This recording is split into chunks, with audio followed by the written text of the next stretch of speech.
El metro de la Ciudad de México es el sistema más utilizado por los capitalinos para desplazarse alrededor de la capital. Con más de 190 estaciones, ofrece una movilidad rápida y eficaz por la ciudad y parte del Estado de México. Pero ¿te has preguntado cómo es que surgió el metro de la ciudad? ¿Cuáles fueron sus antecedentes? En este mini documental te contaré un poco de los orígenes del metro de la Ciudad de México.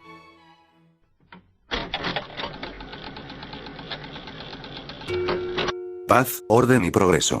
Eran las palabras con las que iniciaba el período en la historia de México conocido como Porfiriato en el año 1876. Y con el objetivo de llevar el progreso a la capital, en el año 1900 se pone en servicio la primera línea de tranvías eléctricos de la capital, cuya ruta era de la Plaza de las Armas, o mejor conocida hoy en día como el Zócalo hacia el barrio de Tacubaya. La llegada de este sistema de transporte a la capital fue casi paralela a la llegada del ferrocarril en el país, pero a diferencia del tranvía, el ferrocarril estaba pensado como un medio de transporte masivo de pasajeros que conectara a la capital con los puertos del país, con villas cercanas al Valle de México y a otros puntos distantes del territorio mexicano. El objetivo inicial de este transporte dentro de la capital fue agilizar el movimiento en la ciudad. Como un ejemplo está la línea que corría hacia Tacubaya. Esta estaba conectada con la zona rural donde se producía la harina. Es por esto que las primeras líneas de tranvías eléctricos del Distrito Federal reutilizaron vías de ferrocarriles y viejos tranvías impulsados por mulitas que se encontraban esparcidas a lo largo y ancho del territorio del Distrito Federal. Esto llevó a que en el año 1900 se inaugurara la primera línea de tranvías, y en tan solo 2 años se habían construido ya 11 líneas de tranvías eléctricos que brindaban servicio a obreros y a la emergente clase media del país. A pesar de la Revolución Mexicana, el servicio de tranvías eléctricos no cesó en el Distrito Federal. Y continuó funcionando hasta la década de los 80, cuando este sistema fue retirado. Las razones por las que este sistema fue retirado de la capital son varias. La primera es porque el metro era un servicio mucho más eficiente que los tranvías eléctricos, pues podía transportar a más personas a una velocidad de 60 km por hora, mucho más que los 30 km por hora que alcanzaba el tranvía. Y la segunda razón fue porque el servicio de este transporte resultó gravemente dañado con el terremoto que azotó al país el 19 de septiembre de 1985, por lo que se decidió no continuar con el servicio de tranvías eléctricos en el Distrito Federal, y por un tiempo, también peligró el servicio del trolebús en la capital. Entonces, se puede decir que el ferrocarril y el tranvía son los principales antecedentes de la red del metro de la capital. Pero entonces, ¿por qué se inició la construcción del metro? Pues averiguémoslo.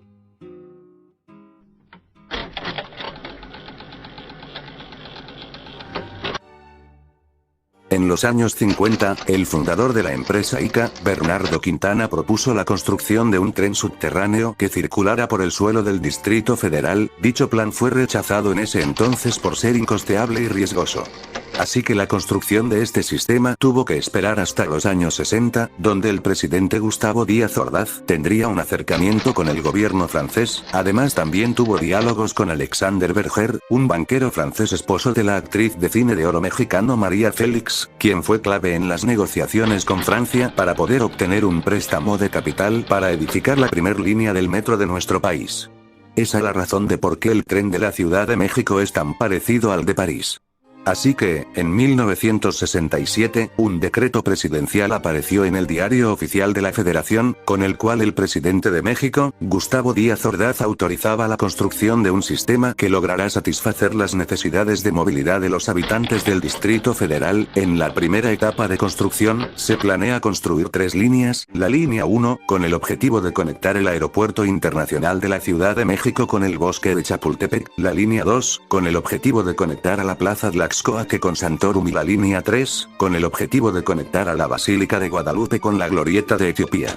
Después de aquel decreto, se inició un estudio de suelo de la capital, y en 1967, se colocó la primer piedra para edificar la línea 1, con un trazo que iría desde Zaragoza hacia Chapultepec. Para reducir los efectos de sismicidad que podían afectar al sistema, este fue construido con un tipo de muro especial, llamado Muro Milán. Con la construcción de la línea 1, también se construyeron diversas atracciones para el metro. Una de ellas fue la Glorieta de los Insurgentes, diseñada por el ingeniero Bernardo Quintana. Así es, Bernardo Quintana, el mismo fundador de la empresa ICA, estuvo involucrado en la construcción de las primeras líneas de metro de la capital. Además, junto con la construcción del metro en 1967, se crea un organismo autónomo del Departamento del Distrito Federal, el Sistema de Transporte Colectivo, mejor conocido como STC. Este organismo nació con la intención de ser el responsable de ofrecer el servicio de transporte público masivo que la capital necesitaba. Y, en el mismo año de 1967, el STS, con su calidad de organismo autónomo, contrata a ICA para ocuparse de la edificación de la red del metro del Distrito Federal. Así, se contaba con la inversión del gobierno federal y francés, la creación del STS y la empresa francesa Alstom, quien sería la responsable de la creación de los trenes en Francia. Los trenes que se ocuparían para la primer línea del metro serían los MP68, construidos por la empresa Alstom en Francia, y que llegaron a México en 1969 para poder realizar las pruebas en la línea 1. Finalmente, un 4 de septiembre de 1969, se inauguran los primeros 12 kilómetros de vías del metro, que recorren el oriente de la capital desde la estación Zaragoza hasta Chapultepec, y aunque no cumplió con su objetivo inicial de conectar el aeropuerto de la capital con el bosque de Chapultepec, este transporte significó un antes y un después en la movilidad de la ciudad. Con esta primera obra se inicia la primera etapa de construcción del metro. En esta primera etapa de construcción se logran construir las primeras 3 líneas, así como proyectar las próximas líneas, que seguirían ampliando la red del metro de la capital del país. Cabe resaltar que todas las líneas fueron construidas por ICA, que seguía teniendo contrato con el STC. De seguro se han de estar haciendo la pregunta: ¿por qué el gobierno francés financió parte del metro? Realmente fue porque México en los años 60 no poseía buenas fuentes de capital de donde obtener ingresos, pues había roto sus relaciones con el Banco Mundial, y al acercarse al movimiento de países no alineados y volverse un país del tercer mundo, tampoco podía pedirle un préstamo a alguna de las dos potencias de la época. Así que, aprovechando el acercamiento del presidente Charles de Gaulle, fue que se pudo conseguir un préstamo para edificar la red del metro de la Ciudad de México. Una red pensada para ser la solución de nuestro tiempo, y que a día de hoy es importante para el movimiento de la ciudad. Seguro, veloz, cada vez más extendido en el subsuelo de nuestra ciudad, el metro abolirá para siempre, y cada vez en mayor medida, las molestias y los riesgos de toda transportación masiva en la superficie.